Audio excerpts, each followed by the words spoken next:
All right, let me tell you a little bit about how to get the most out of your PilePads.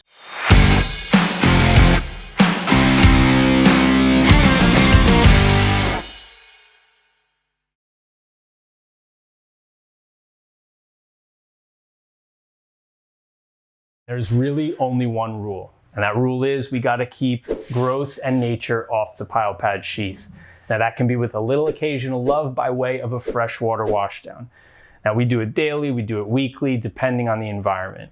If you're in a high UV index environment, or you've got a high saltwater concentration in your area, you're gonna wanna wash down more than less. You can never do it too much, but you always wanna make sure that you're washing down at least weekly. All right, you gave your PilePads a little occasional love with a daily or a weekly freshwater wash down, but you still wanna get a little bit more clean. Maybe it's the end of the season, you're getting ready to pack everything up.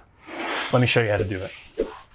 First, you're gonna take the foam out of the sheath. And whether you have a PilePad Mid or a PilePad Slim, every single PilePad product has an opening on the back.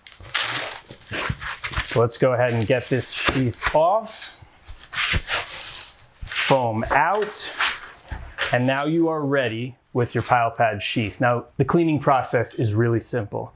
You can start with a step one, which is an overnight freshwater soak, and that'll release a little bit of the sediment that's built up over time.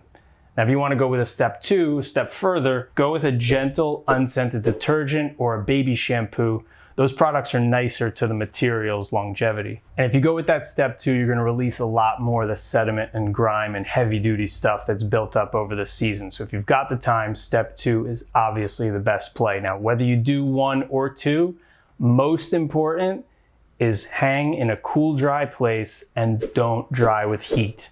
If you dry with heat, the foam is not gonna go back into the sheath.